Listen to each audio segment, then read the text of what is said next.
Olá, muito bem-vindas a mais uma aula aqui no canal Beginners AI.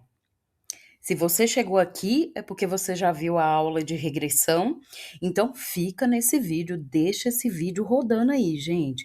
Me ajuda, deixa o like e se inscreva no canal, tá intimado. Gente, muito obrigada por todas as visitas que vocês estão fazendo aqui. Tô vendo que vocês estão estudando, tão engajados. E esse próximo tópico nosso aqui, pessoal, ele caiu pelo menos 4 perguntas para mim, tá? E foi de métrica de avaliação da classificação binária. E para os meus alunos, também caiu.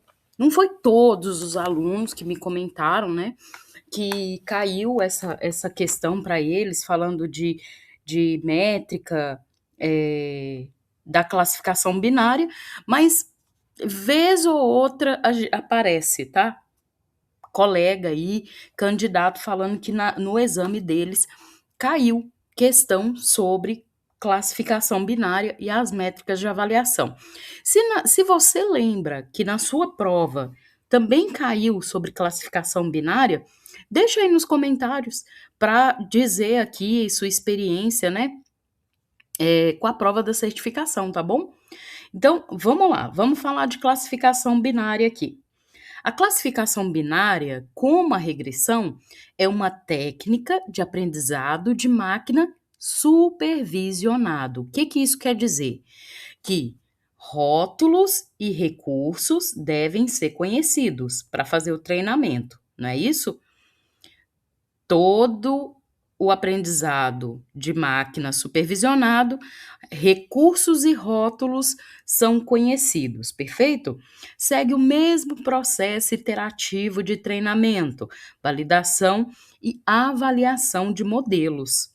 Em vez de calcular valores numéricos como um modelo de regressão, os algoritmos que são usados para treinar modelos de classificação calculam valores de probabilidade para a atribuição de classes e as métricas de avaliação usadas para avaliar o desempenho do modelo comparam as classes previstas com as classes reais. Então, veja, esta daqui são duas classes de pessoas, aquelas que têm diabetes e aquelas que não têm diabetes. Então, por isso é binária, tá? Porque é duas classes. Tudo bem? Aqui, o meu recurso usado é apenas o dado da glicose no sangue. Eu quero ver se pela medição da glicose no sangue, eu consigo prever se essa pessoa é um diabético ou não, tá? Algoritmos de classificação binária são usados para treinar um modelo que prevê um dos dois rótulos possíveis para uma única classe. A classe ou vai ser diabético ou não vai ser diabético, tá? Então aqui ele vai fazer o 0 e 1, diabético ou não diabético, tá? Essencialmente prevê true. Vamos lá? True, que é o nosso inglês afiado aqui, né? True é verdade e false é falso, tá bom? Beleza. Na maioria dos cenários reais, as observações de dados usados para treinar e validar o modelo consistem em vários valores de recurso X, então aqui, vários valores aqui, diferentões, e um valor Y, que seja 1 ou 0. Então aqui, ó, não pode vir um valor maior, que na verdade não é valor, na verdade é uma categoria. Então esse número aqui representa um elemento categórico, tá? Ele não tem aqui a pretensão de ser usado para um cálculo, por exemplo, tá? Ele tem aqui a referência da categoria. Então, quando ele é zero, ele é positivo para aquela categoria, que aqui é diabético, e quando é zero, ele é não incluso, né, para aquela categoria, que é igual a um ligado e desligado. Quando você liga um interruptor, você representa como 1, e quando é para desligar o interruptor, você representa como 0, tá? Aqui é como se fosse a presença naquele evento daquela categoria, e o 0 é a ausência daquela categoria, tá? Bom, vamos ao exemplo? Para entender como a classificação binária funciona, vamos examinar um exemplo que é bem simplificado aqui, que usa um único recurso. Tá? Eu poderia aqui colocar 100 recursos, mas ia dar muita complexidade para a gente trabalhar aqui, né? Então, o que a gente pretende é que ao final da aula você tenha a intuição, perfeito? Então, eu peguei aqui para usar um único recurso para prever se o rótulo Y é 1 ou 0. Nesse exemplo, usaremos o nível de glicose no sangue de um paciente para prever se. Então, isso aqui é muito importante para a prova da certificação. Na sua prova, provavelmente em algum lugar do enunciado vai ter lá a palavrinha-chave prever, e em algum lugar do enunciado vai ter esse conectivo se, porque é uma probabilidade. Então, ele quer calcular a probabilidade de ser 0 e 1. Perfeito? Então, ele quer aqui usar a glicose no sangue de um paciente para prever se o paciente tem diabetes ou não.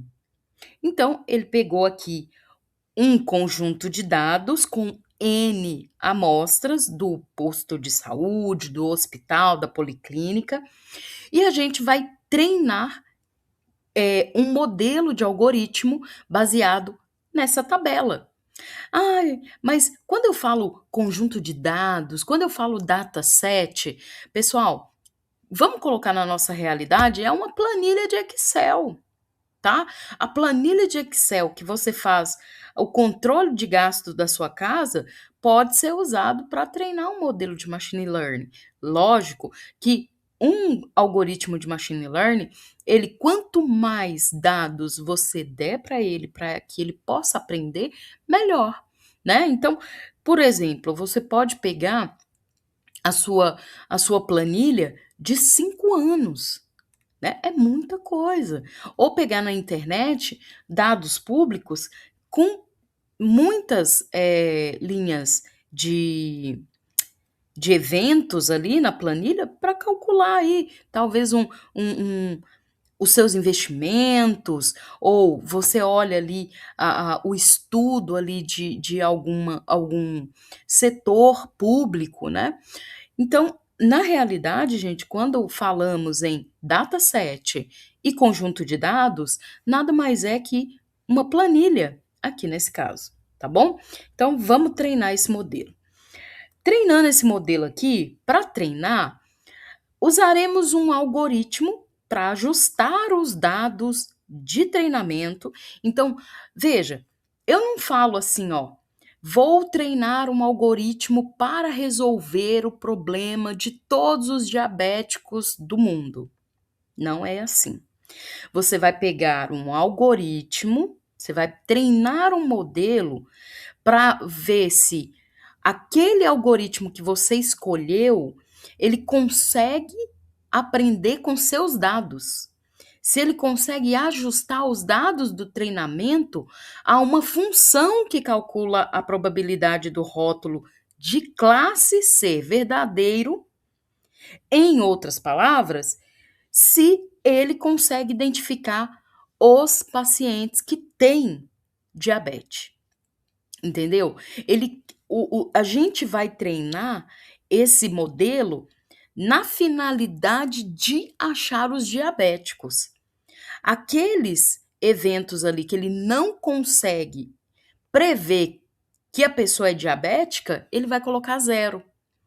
Então, entendeu a presença da classe naquela linha e a ausência da classe, tá? A classificação binária é porque ele usa 2 categorias, 1 e 0.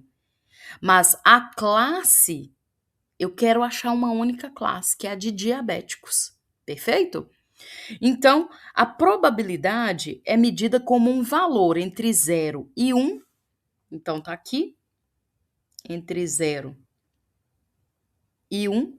Veja que o eixo X mudou agora. Antes a gente estava falando de sorvete, agora a gente está falando de nível de glicose no sangue, tá? Então, o valor do recurso fica no eixo X e o valor daquilo que eu estou tentando prever, que é o meu rótulo, fica no eixo Y. Tudo bem até aqui? Sempre. Não vai mudar. Perfeito? Isso pode cair na certificação. Você tem que saber o que representa o X, mesmo se tiver sem número aqui. Mesmo se não tiver nenhum número aqui. Ele vai te dar uma questão lá com enunciado, falando que o recurso vai ser a glicose no sangue e o rótulo vai ser a classe de diabéticos. O X é representado pelo recurso ou pelo rótulo? Pelo recurso. Tá? E o Y vai ser representando o rótulo. Até aqui tudo bem? Então, sempre aqui, a gente falando aqui itens que pode cair na certificação, tá? É entre 0 e 1. Esses números aqui é só para fazer aí uma marcação cartesiana, tá? Então, por exemplo, se a probabilidade de um paciente ter diabetes for 0,7, aqui, ó, tá? Então, há uma probabilidade correspondente de 0,3 de que o paciente não seja diabético. Então, eu vou usar a diferença para ver o quão confiável, o quão próximo ele está de assim, poder marcar a classe diabética. Então, por exemplo, se ele classificou aqui uma probabilidade do paciente ter de ter diabetes for 0,5, isso quer dizer também que a probabilidade dele ser diabético é 0,5. Entendeu? Se ele marcou lá que a probabilidade desse paciente ter diabetes é 0,1, isso quer dizer que há uma probabilidade correspondente de 0,9, olha, que esse paciente não seja diabético, tá? Então, a gente vai seguindo esse raciocínio aí. Beleza.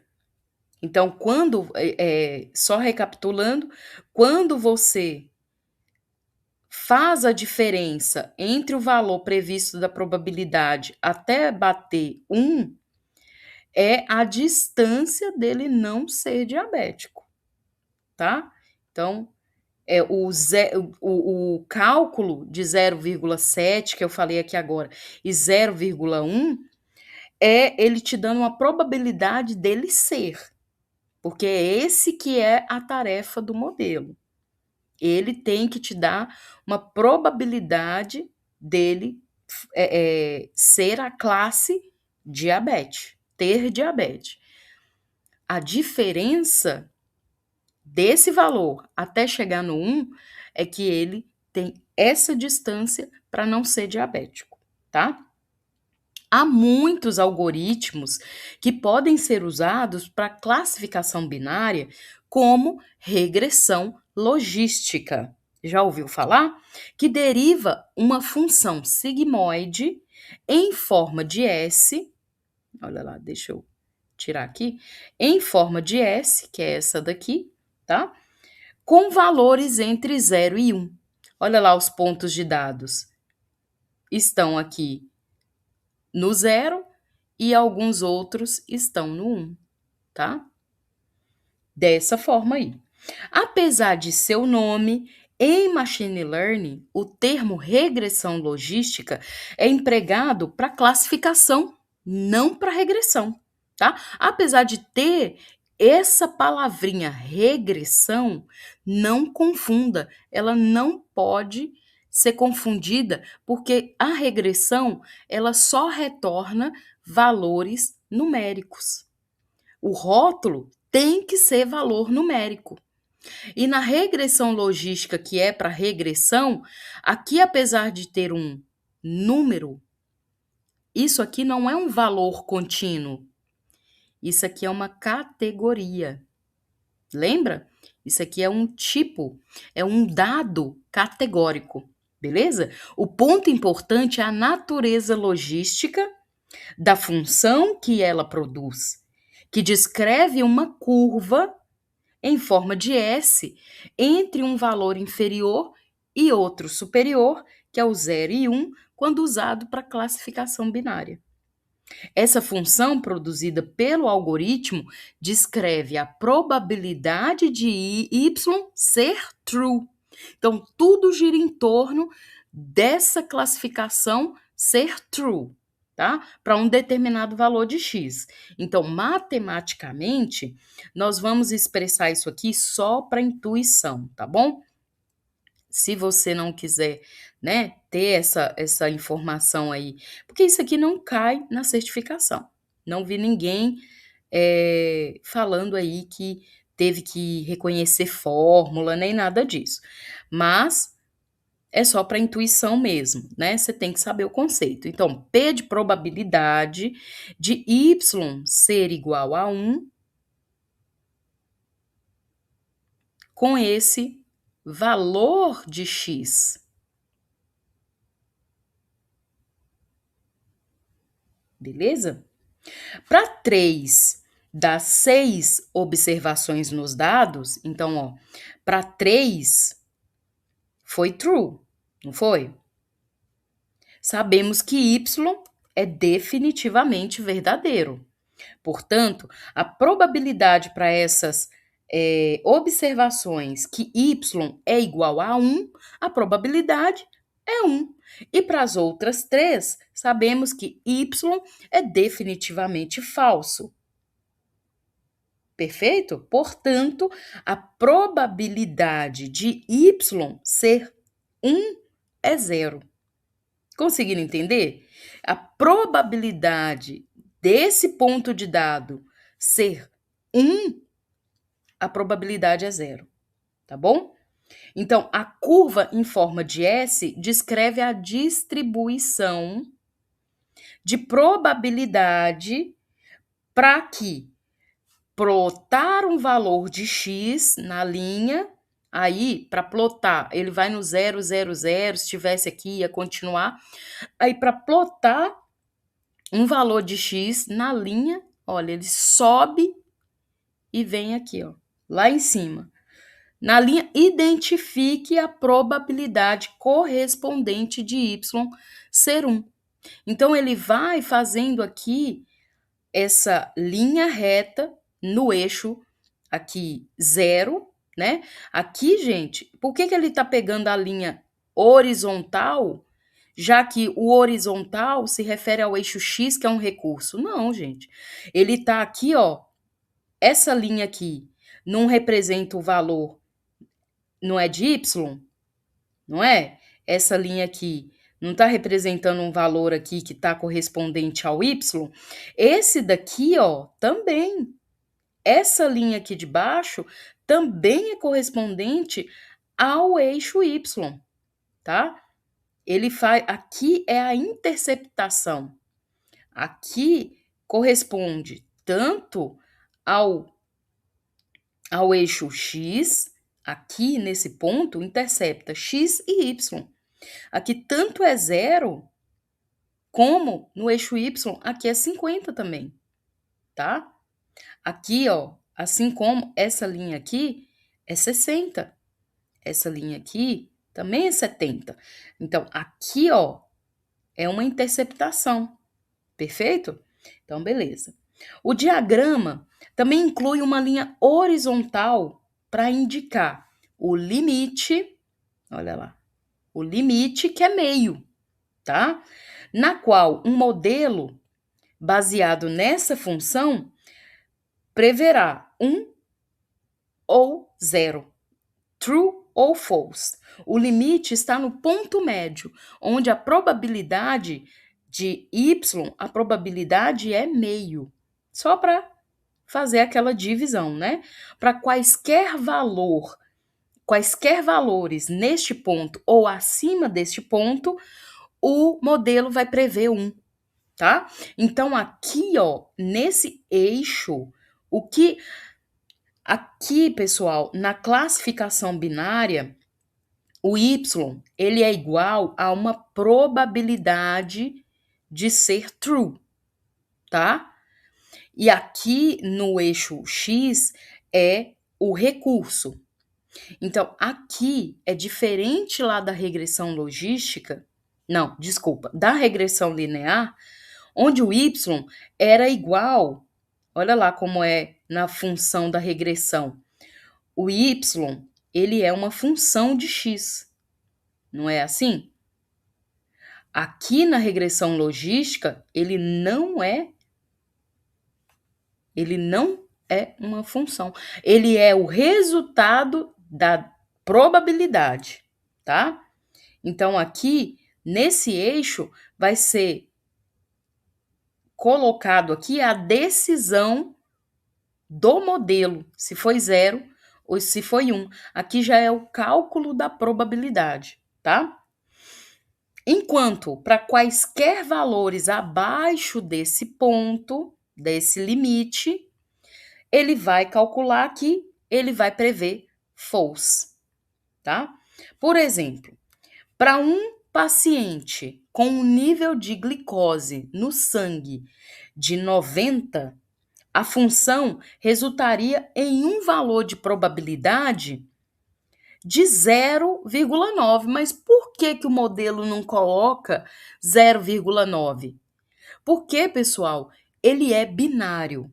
Ele é 0 ou ele é 1. Agora, lembra lá que tem aquelas computações quânticas e pá, né? Aí sim ele vai lidar com N possibilidades. Mas a classificação binária, não. É 0 ou 1. Ou então uma classificação multiclasse, como a gente vai ver mais para frente. Tá bom? Então, beleza. Como o 0,9 é maior que meio, que é o limite, que é o meu limiar, o modelo prevê verdadeiro. Entenderam? Então, assim, ó, a probabilidade que foi calculada 0,9, assim como a que foi calculada 0,6, tá todo mundo no mesmo pacote, sendo previsto 1, tá? Beleza. Em outras palavras, todos os pontos de dados que calcularam aqui acima de meio, vai ser aqui previsto que o paciente tem diabetes. Vamos avaliar esse modelo? Então, avaliando aí. Assim como ocorre com a regressão, ao treinar um modelo de classificação binária, você retém, tá, um subconjunto aleatório de dados com o qual validar o modelo treinado. Vamos supor que retivemos aí esse conjunto aqui, esse subconjunto, um pedaço da nossa tabela de Excel, tá? Para validar o nosso classificador de diabetes. Beleza. Aplicar, então, essa função logística derivada que foi feita anteriormente nesses valores que a gente guardou no subconjunto. E a gente vai suprimir, tá?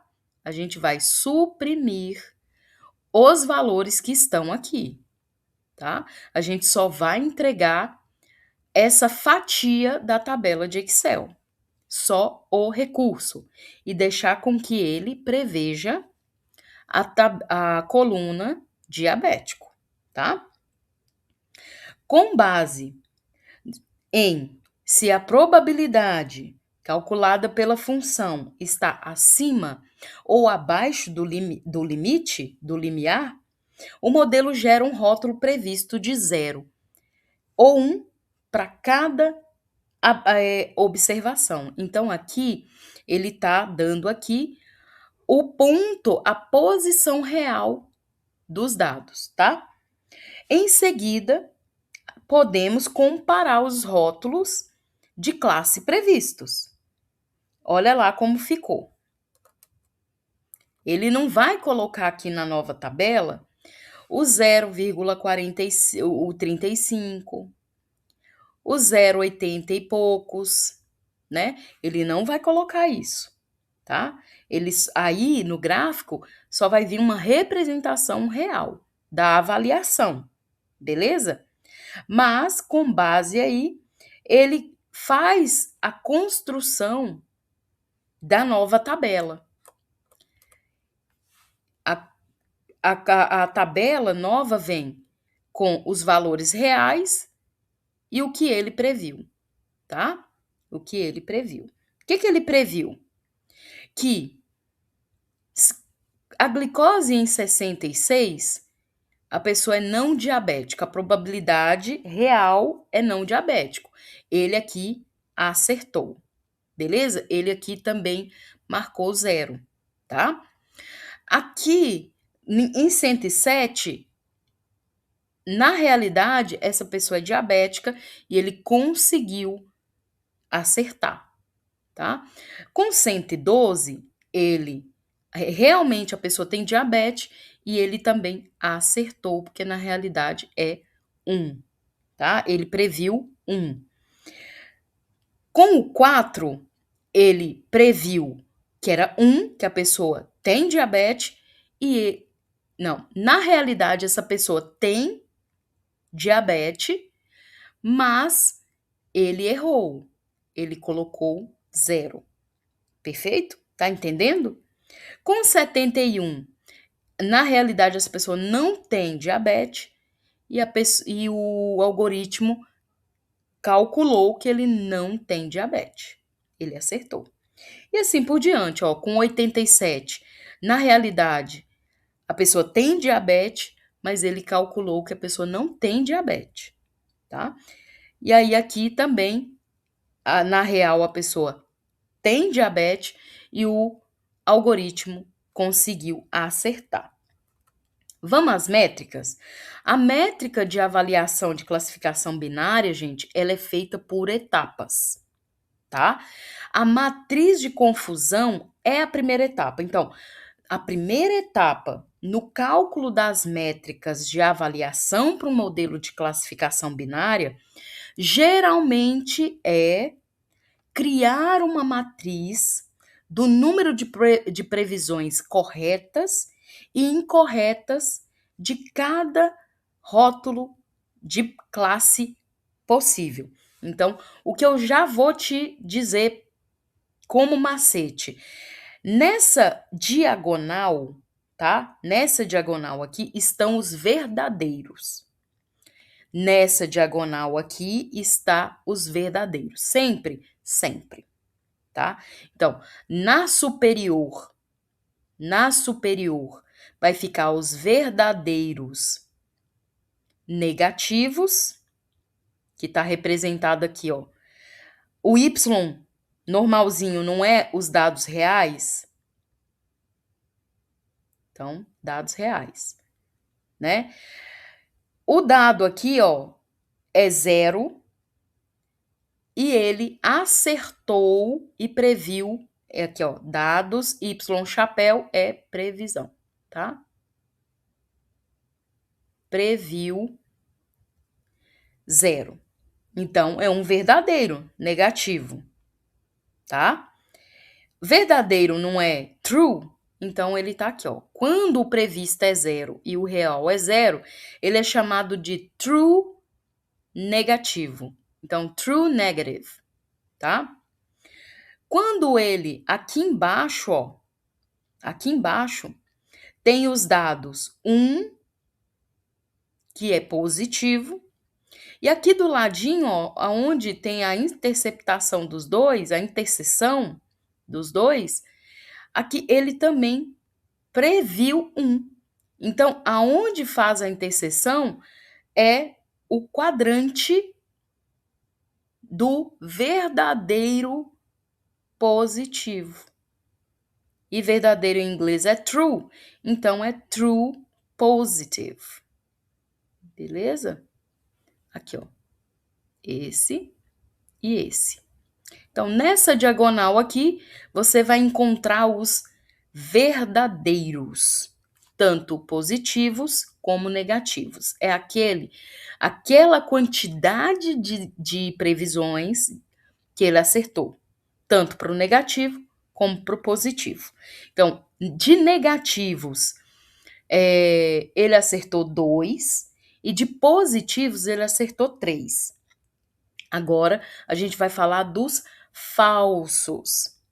Os falsos é o seguinte: quando ele prevê, então você vai olhar aqui, ó, para o Y chapéu, que pode estar na esquerda ou na direita, tanto faz. Não, na esquerda, na vertical como na horizontal, tanto faz. Você vai olhar para o Y chapéu e vai pensar o seguinte: quando ele previu, você está olhando para ele aqui, olha para ele aí, presta atenção. Você olhou para o Y chapéu e falou: quando o meu modelo previu 1, então você está aqui, ó. Na verdade, então aí você vai olhar para esse eixo aqui. Na verdade, os dados reais era 0. Então ele errou. Então aqui, ó, quando o meu modelo previu 1, na verdade era 0. Então é esse eixo aqui que tem o seu falso positivo, porque ele previu positivo. O seu modelo previu positivo, mas na verdade ele não é. Por isso que ele é um falso positivo, tá? Então sempre você vai falar olhando para o que o seu modelo previu, tá? Ele previu 1, mas errou, então 1 é positivo, mas ele errou, então é um falso positivo. Perfeito? Tá ficando fácil, né? Agora, se você tá aqui, ele previu, você olhou de novo para o Y chapéu, ele previu 0, olha lá, tá nessa coluna aqui. Ele previu 0, mas é 1, mas na real era 1, então ele fez um falso negativo, porque ele previu 0. Ele fez uma previsão que aquela pessoa não tinha diabetes, mas na real ele tem. Então ele deu um falso negativo. Perfeito? Então, quando o seu modelo prever 0 e ele erra, então ele é um falso negativo. Quando ele prevê 1 e ele erra, então é um falso positivo. Quando ele prevê 0 e ele acerta, é um verdadeiro negativo, tá? Porque ele previu 0. Quando ele prevê 1, e acerta, ele fez um verdadeiro positivo, tá? Então, beleza. A primeira etapa foi essa, avançamos na matriz de confusão, por isso que chama matriz de confusão, pessoal, porque fica confuso. E quando vocês forem fazer classificação multiclasse, aí enrosca a birosca, tá? Não se preocupa, daqui para frente só piora. Segura aí, não sai do vídeo, deixa esse vídeo rodando aí, gente. A disposição da matriz de confusão é tal que as previsões corretas, ou seja, as verdadeiras, gente, não confunde, tipo assim, ó, verdadeiro igual a positivo. Não, verdadeiro é verdadeiro, tá? Verdadeiro é tanto para positivo como para negativo. É, verdadeiro aqui significa que o seu modelo acertou. Falso significa que ele errou. Falso aqui não tem igualdade de negativo. Não tem igualdade de bom ou ruim, tá? Então, aqui a gente fala verdadeiro porque acertou o que é real. E o falso é porque ele errou o que é real, né? Segundo os dados reais, beleza? Então, essas previsões corretas são mostradas em uma linha diagonal do canto superior esquerdo, olha lá, do canto superior esquerdo para o canto superior direito. Beleza? Você traça lá de cima, do canto superior esquerdo, até lá embaixo, no canto superior direito, e essas aqui são as suas previsões verdadeiras. Só aqui recapitulando, muitas vezes a intensidade de cor é usada para indicar o número de previsões em cada célula. Portanto, um rápido olhar para um modelo que prevê bem deve revelar uma tendência diagonal profundamente sombreada. Então, se ele visualmente você consegue ver que ele é um modelo bom, tá? Que ele prevê bem, é quando a sua diagonal ela tá bem sombreada, que ela tá se destacando, tá? Das cores dos demais quadrantes, beleza? Vamos falar de precisão? Essa precisão é. Aí a gente já passou pela primeira etapa, beleza? A precisão é a métrica mais simples, que você pode calcular com base na métrica de confusão. É a precisão, tá? Do seu modelo. Como que você vai interpretar o resultado dessa métrica precisão? Ela vai te dar a proporção de previsões que o modelo acertou. A precisão ela é calculada dessa forma. Você vai pegar os verdadeiros negativos mais os verdadeiros positivos e vai dividir pela soma de todos os números que deu na matriz de confusão. Então, você vai pegar o 2, você vai pegar o 0, você vai pegar o 1, você vai pegar o 3, vai fazer uma soma, tá? Vai pegar uma soma, porque você está calculando a partir da soma de todas as suas previsões, tanto as verdadeiro, positivo e negativo, como as falso, positivo e negativo, tá? E aí aqui em cima não, tá? Aqui é a soma apenas daquilo que o seu modelo acerta. Aí, o que acontece? A quantidade de previsões que ele acerta, tanto falsas como tanto positivas como negativas, dividindo pelo total de previsões que ele fez, deu 5 dividido por 6. Então, a proporção que o meu modelo acertou foi 0,83. Beleza? Então, precisão, ele calcula o quê? A proporção de previsões que o modelo acertou. Ficou mais claro? Para os nossos dados de validação, o modelo de classificação de diabetes produziu previsões corretas em 83% das vezes. Essa é a interpretação. A precisão pode inicialmente parecer uma boa métrica para avaliar um modelo, mas considere isso. Suponha aqui que 11% da população ela tenha diabetes. Você poderia criar um modelo que sempre preveja zero.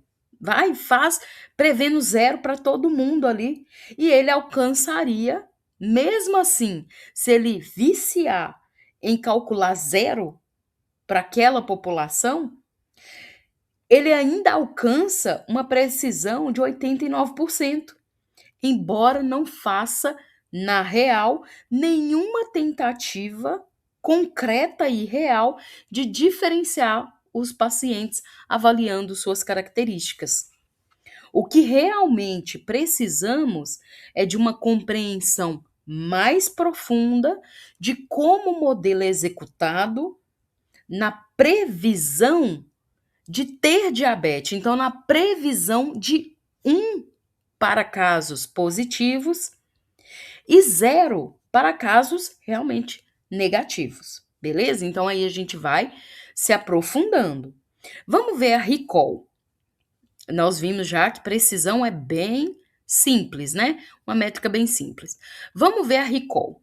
A recall é o seguinte, a recall, ela é uma métrica que vai medir a proporção, então, fique com essa palavrinha-chave também, a proporção de casos positivos identificados corretamente. Então, eu vou focar nos verdadeiros positivos, tá?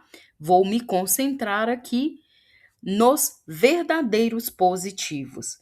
Em outras palavras, em comparação com o número de pacientes que têm diabetes, quantos que o modelo previu ter diabetes? Então, por isso que eu uso aqui o falso negativo, porque na verdade, esse número aqui, essas previsões deveriam ser 1.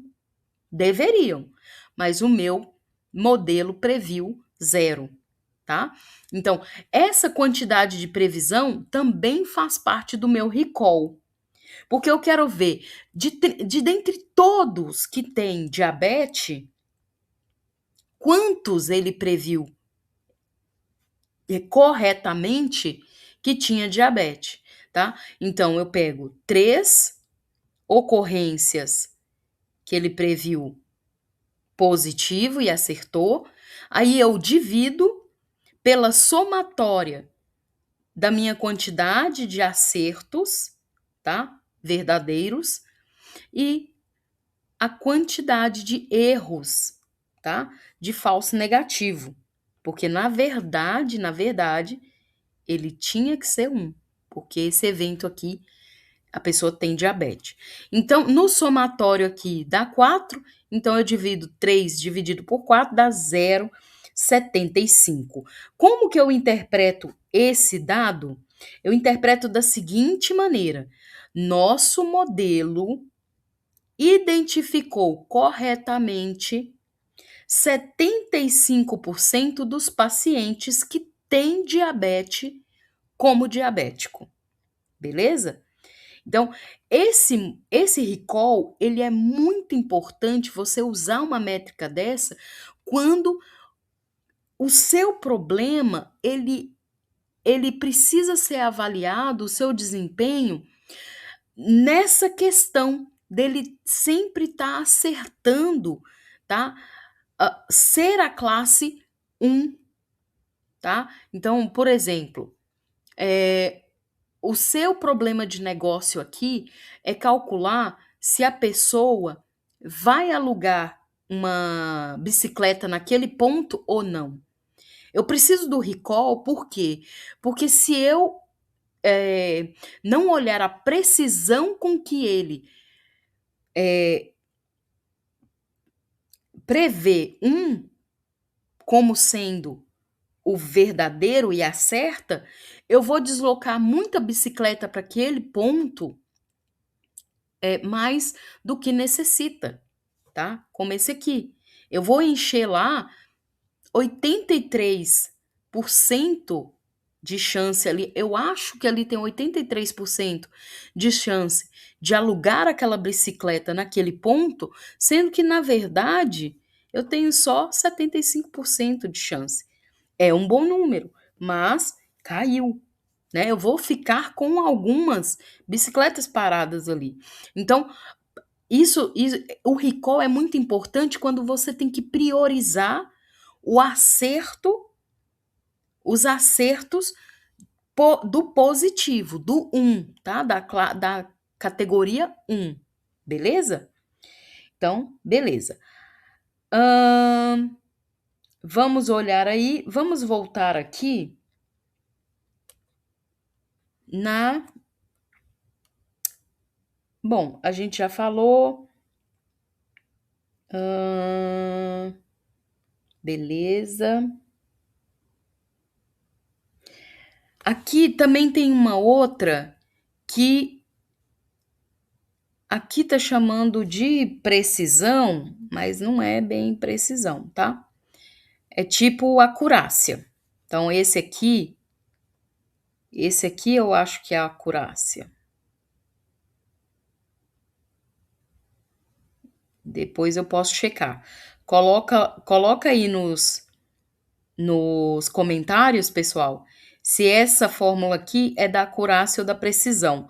Só para a gente não parar o vídeo, tá? Porque aqui no meu material tem duas precisões. Pode ser na hora de ter traduzido o material, tá bom? Então tem uma outra que eu vou chamar aqui de precisão, mas ela é da seguinte forma: ela também pega os verdadeiros positivos e divide pelos verdadeiros positivos, só que agora é diferente. Ele vai somar com os falsos positivos. Aqui eu estou querendo responder uma outra pergunta, tá? Ele vai medir a proporção de casos positivos previstos, em que o rótulo verdadeiro é realmente positivo, tá? Então, ele pegou aqui o verdadeiro positivo, mas também pegou aonde que o meu modelo tá rotulando como positivo, mas ele erra. Então, essa é a proporção de rótulos positivos generalizado, previstos, tá?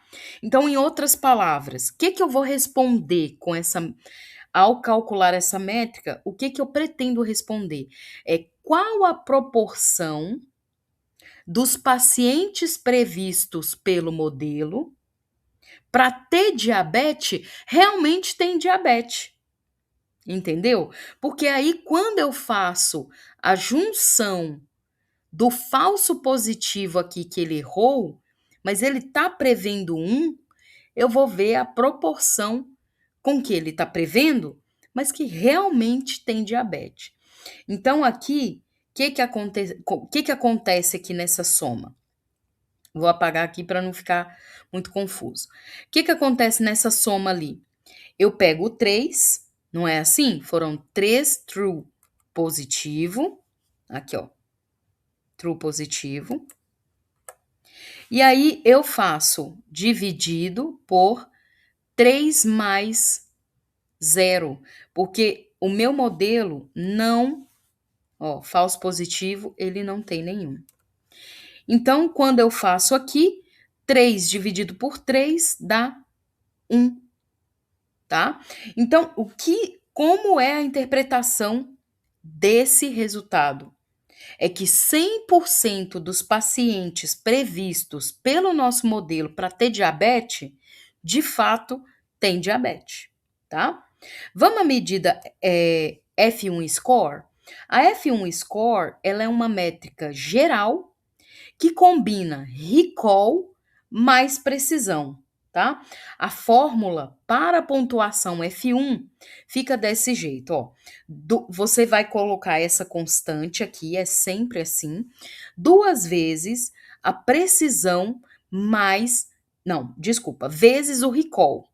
Depois eu vou dividir pela soma do resultado da precisão mais o recall. Tá vendo que é etapas por etapas?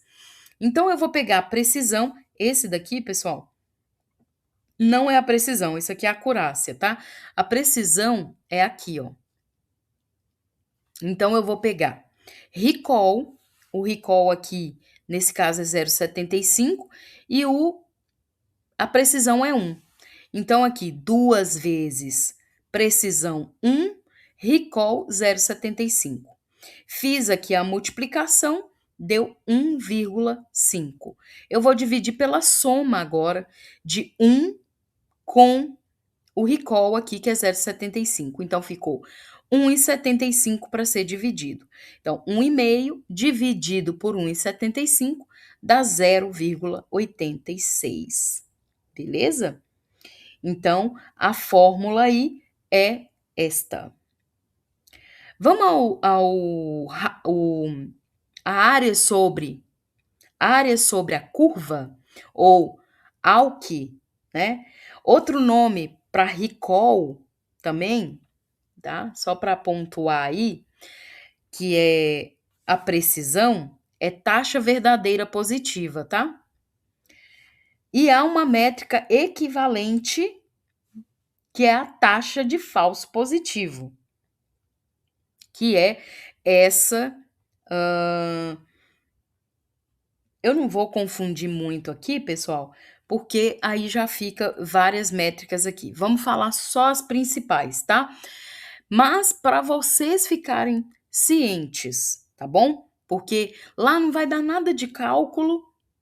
Eu não sei por que eu estou dando cálculo aqui, mas é só para usar a matriz de confusão para vocês saberem aqui que por trás da máquina ela faz esse cálculozinho.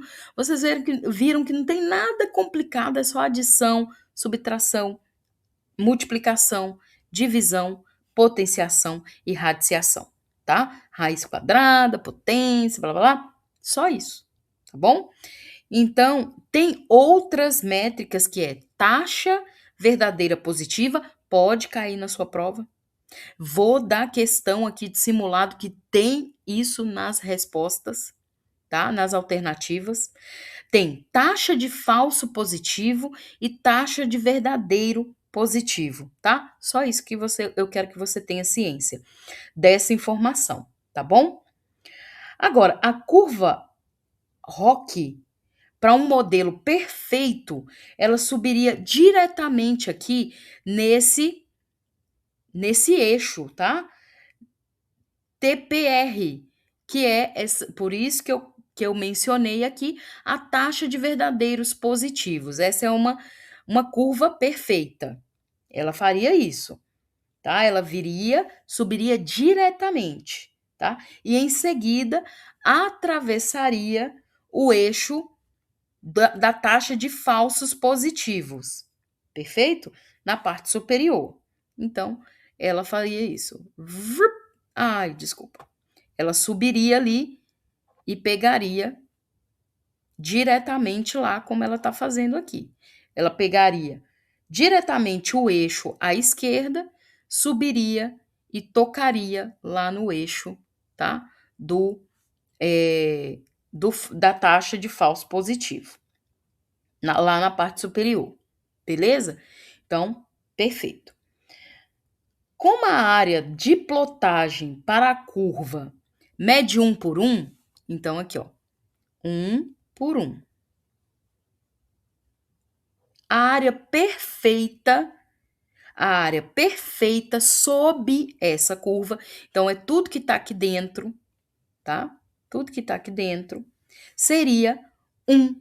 O que significa que o modelo está correto 100% das vezes. Então, quando essa curva, ela toca aqui, ó, esse eixo, tá vendo? 1.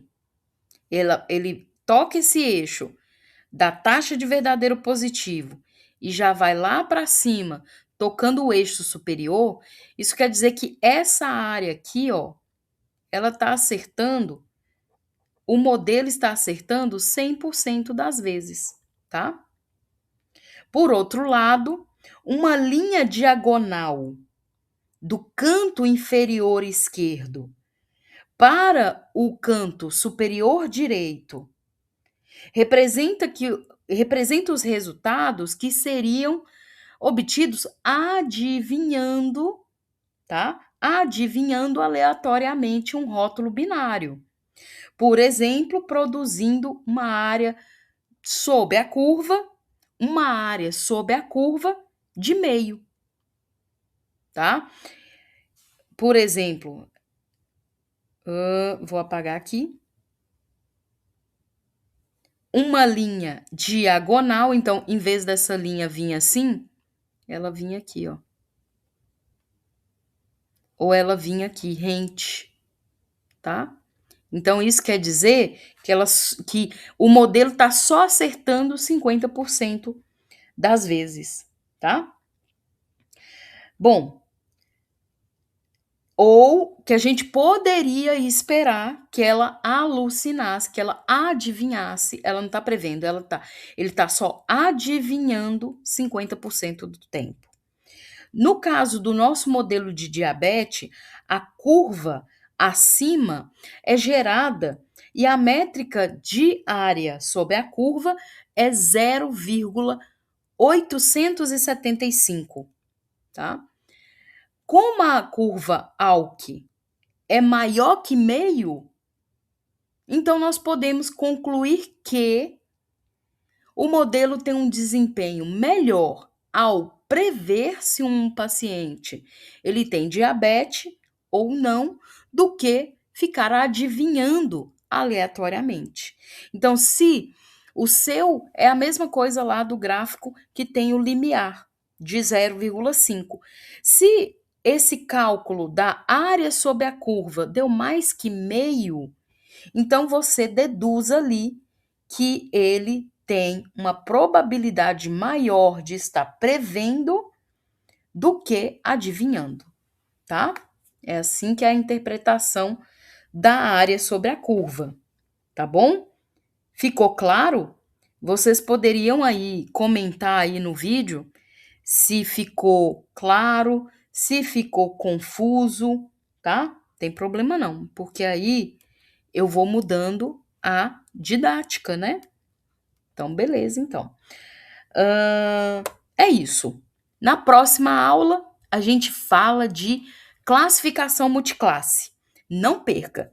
Por favor, beijo para todos que estão aí estudando para o certificado, tá? Da IA 900. Estou torcendo muito por vocês e até o próximo vídeo.